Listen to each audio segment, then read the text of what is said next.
Hello, c'est Solène, votre formatrice PO. Aujourd'hui, on se retrouve pour une vidéo remplissage.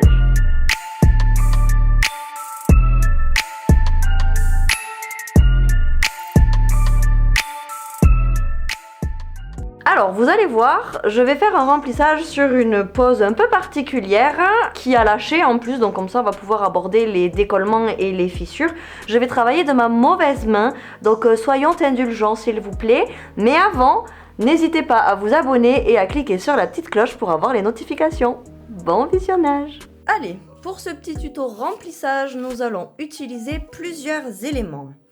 Mon embout tungstène grain moyen qui va me servir à déposer mon gel et les décollements. Mon petit embout tulipe grain moyen en diamant pour le travail de la plaque et des pots. Mon pinceau d'application de gel construction, ma lime 100 pour tout ce qui va être mise en forme et pourquoi pas un peu de structure. Je vais travailler avec ma base Super Bond, vous la connaissez maintenant. Et aujourd'hui, je vous présente un gel de construction coloré. Il est rouge. Vous allez voir, on va faire construction couleur en même temps. Donc, j'utiliserai ma Vitamina Cuticule pour hydrater en fin de pose et je l'ai oublié. Voici ma finition brillante avec résidu pour le final. Allez, voici ce sur quoi nous allons travailler. Gros dégâts, vous avez vu, j'ai cassé l'aiguille de mes stilettos et les deux stilettos ont fissuré en plaques. Bon, ça arrive, hein, avec des chocs, une mauvaise utilisation, etc. Donc déjà, je vais commencer par raccourcir les stilettos de façon à retrouver la longueur des carrés. Pour raccourcir, vous avez vu plusieurs possibilités. Soit vous utilisez une pince, vous vous orientez vers l'extérieur de l'ongle, pas vers la plaque, vers la pointe, de façon à ce que ça ne fissure pas sur votre ongle, mais bien dans la longueur. Sinon, vous pouvez utiliser des embouts disques qui vous permettent de scier vos prothèses à travers. Faites attention aux projections, hein. Ok, maintenant je vais passer à ma dépose. Pour ceci, je vais prendre mon embout tungstène et je vais retirer tout le gel qui me gêne. Donc sur les carrés, on va retirer quasi toute la structure pour pouvoir la remettre à sa place. Le but d'un remplissage va être de rééquilibrer la pousse. Donc il va falloir que je retravaille ma balance pour le remettre à niveau et que je retravaille mon apex pour le remettre à la bonne place. Donc sur les carrés, je vais retirer la matière qui me gêne. Et sur les anciens stilettos, on va être obligé de retirer quasiment toute la plaque pour venir attraper le décollement. Pour déposer, vous pouvez commencer à travailler de haut en bas. Vous ferez attention à ne pas scalper votre ongle naturel. Ayez une vitesse de rotation suffisamment élevée pour être efficace. Sinon, vous serez obligé d'appuyer et de repasser au même endroit. C'est ça qui crée les chocs sur les clientes. Donc là, je cherche à retirer le plus gros. Il n'y a pas à être précis, il n'y a pas à être à la ligne, puisque là, c'est du retrait. Donc, vous gardez la matière qui est à sa place et que vous pouvez réutiliser. Et vous enlevez tout le reste.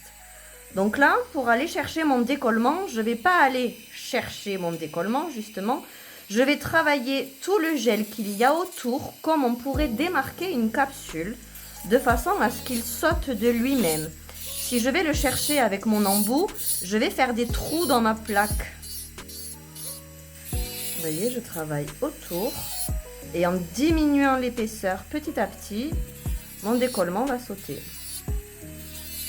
Vous le voyez là? Je viens d'attraper le bas de mon décollement. Donc maintenant, je continue. Et vous allez voir.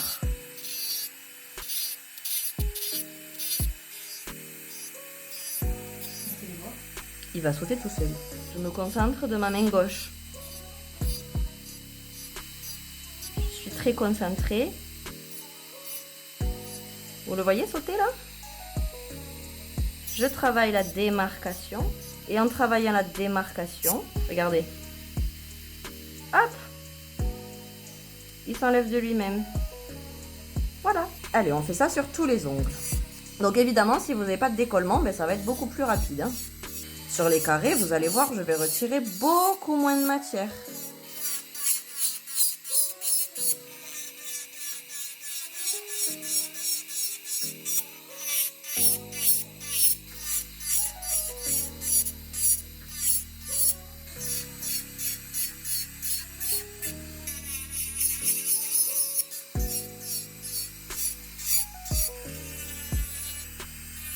Évidemment, on fait attention à ne pas toucher la peau hein, avec des embouts comme ça. Avec les embouts métalliques ou céramiques, vous ne touchez ni la peau de votre cliente, ni son ongle naturel. On travaille que sur le gel, ou la résine, ou l'acrygel, uniquement sur votre système d'ongles. Allez, celui-là, gros travail aussi. Regardez comment ça a claqué. C'est parti. Donc là, je vais travailler que ici, puisque la démarcation de mon décollement est en ligne de rupture. Hein.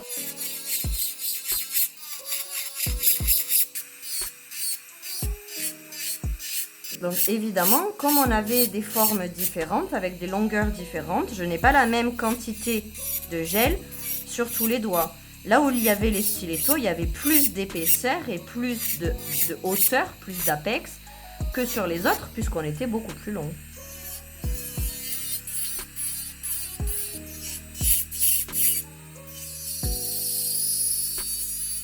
Vous avez vu, ma ponceuse, elle est toujours à plat. Je ne viens pas creuser comme ça dans mon ongle. Je diminue l'épaisseur partout. Alors, je cherche la démarcation exacte. Comme je travaillais avec un gel blanc, je la vois pas très bien encore. Donc, on va continuer à diminuer l'épaisseur pour voir où on est.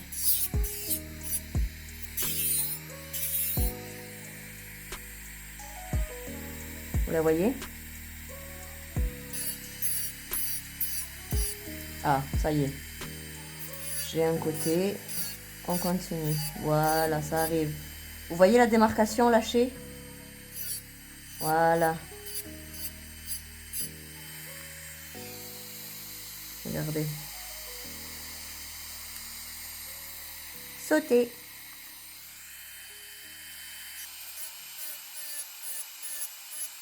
Et là, vous finissez de travailler votre démarcation comme on travaillerait celle d'une capsule. Alors, il faut que vous fassiez attention. Quand vous travaillez vos décollements comme ça, s'il y a eu décollement ou arrachement ou fissure, il y a forcément quelques écailles de kératine qui sont parties avec le gel. Vous voyez notamment là en centre, j'ai encore des éclats blancs, mais ça c'est pas mon gel qui est décollé. C'est mes écailles de kératine qui ont lâché de par le choc et l'arrachement. D'accord? Donc là je vais pas venir creuser. D'ailleurs regardez où ça a lâché. Tout pile sur ma ligne de rupture. On s'arrête là, on passe à la suite.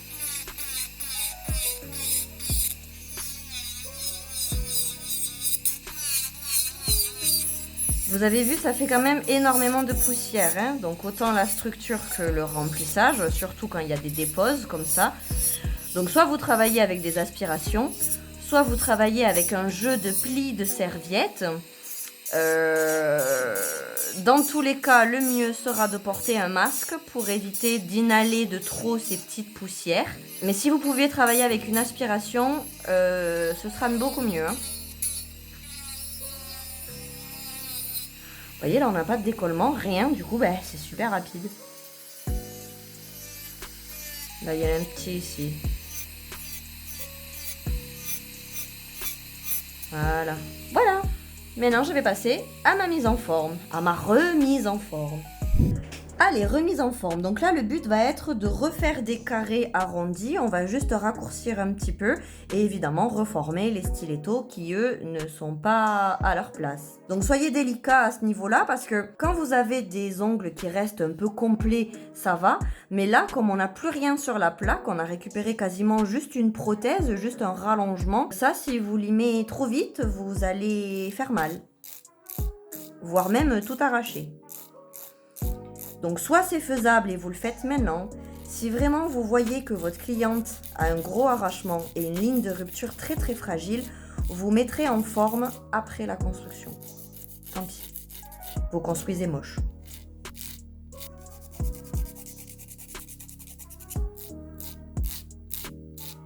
Vous avez vu la technique de la mauvaise main? En fait, je fais mes mouvements de ma bonne main.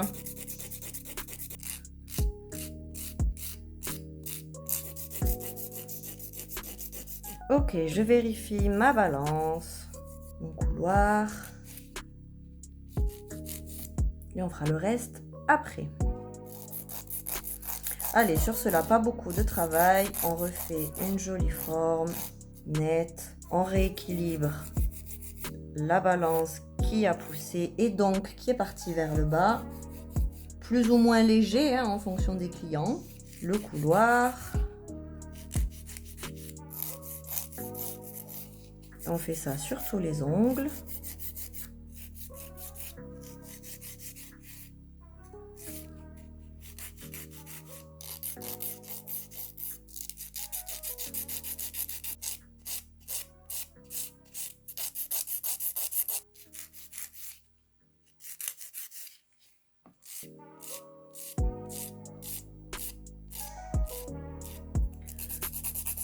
Le dernier. Maintenant que tout est à sa nouvelle place, je vais passer à la préparation de ma repousse et de ma peau. Donc là, comme une première pose, en fait, si vous voulez, à ce niveau-là, vous repartez sur un protocole gainage, c'est-à-dire qu'on va faire plaque, base, construction, et c'est tout, vu que la longueur est déjà présente. Je vide mes sillons. Je retire ma cuticule. En même temps, je matifie ma plaque et je vais plaquer mon éponychium sur mon repli. Je vous rappelle que je travaille de ma mauvaise main, donc le mouvement n'est pas toujours très précis. Donc les petits éclats, là, les chocs de mes petites écailles arrachées, ben tant pis, je vais travailler dessus comme si de rien. Je vais pas m'amuser à vider le trou. Je laisse mon ongle à sa place. Vous voyez l'ouverture du sillon et le lever d'éponychium? Vous voyez là, j'attrape l'éponychium par le dessous et je viens le remonter et le plaquer contre ma peau. C'est tout.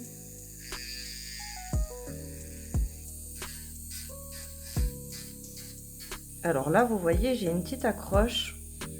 J'ai ma peau qui a lâché. Donc je vais essayer d'être délicate pour éviter de saigner.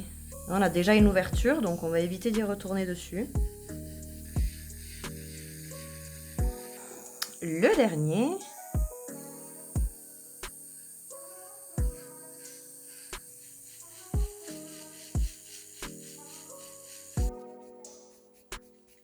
Prépa terminée, je vais pouvoir passer à ma base. Allez, base. Donc là, vous en mettez partout sur l'ongle naturel, ça sert à rien de masser le gel. On masse l'ongle naturel et on étire, comme en capsule. On masse la repousse, l'ongle naturel et on étire. Normalement, à cette étape-là, si vous avez laissé des décollements, ça se verra. D'ailleurs, vous voyez, depuis que j'ai appliqué la base, on voit bien que sur mes deux ongles accidentés, on a quand même des grosses traces rouges. Ma plaque a pris un pet. Allez, application de la nouvelle structure. Donc là, comme je vous l'ai dit en début de vidéo, je vais vous présenter un petit gel de construction déjà coloré. Regardez ce rouge comme il est dingue. Donc là, on va construire tout avec ça. Alors, la difficulté de travailler avec des gels colorés comme ça, c'est que vous pouvez avoir des problèmes de catalysation dus au pigment. Donc, on va rester un peu plus longtemps sous la lampe. Si vous avez des produits de bonne qualité, il n'y aura pas de risque à ce que le pigment du rouge se retrouve dans votre ongle, d'autant qu'on a l'étape de base qui vient protéger. Mais bon, en fonction des qualités des gels, c'est pas toujours très net. Alors, vous voyez, ce gel a une texture épaisse, il va pas couler, de façon à ce qu'on puisse travailler l'épaisseur et du coup la pigmentation correcte.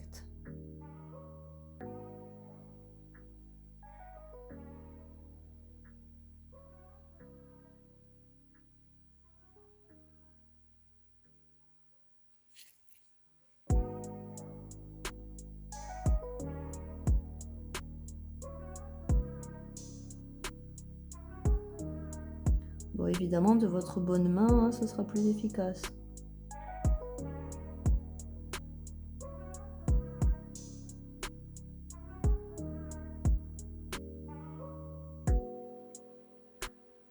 Alors, j'essaye de le mettre à sa vraie place, de façon à avoir le moins de l'image possible. Bon, il y en aura quand même. Ok, je catalyse. Allez, je passe au suivant. Et là, je cherche à faire mes lignes au plus précis. Mon apex. Comme c'est un gel épais, il ne travaille pas tout seul. Donc vous voyez, il reste avec ses trous.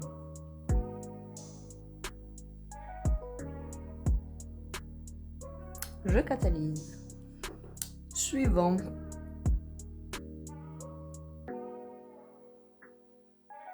Donc évidemment, en remplissage, plus vous allez retirer de la matière et plus il faudra en remettre. Et plus vous avez un client ou une cliente qui a un ongle qui déstructure dans le temps, et plus il y aura du travail de rééquilibre. Il se peut, sur certaines clientes et sur certains protocoles, que vous n'ayez quasiment rien à faire. Tant mieux.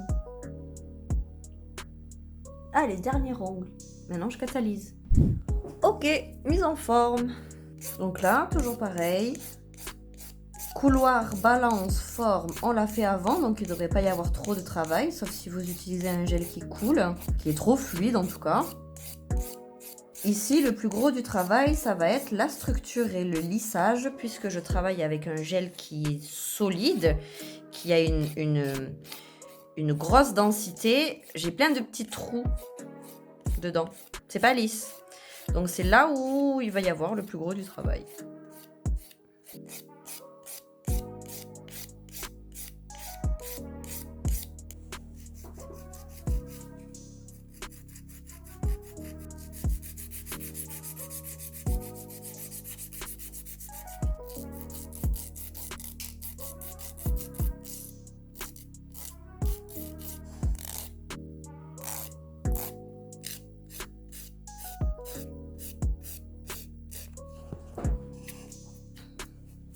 Voici où on en est, un petit coup de bloc et je reviens. Voilà le résultat après polissoir. Maintenant, on va passer à notre étape de finition.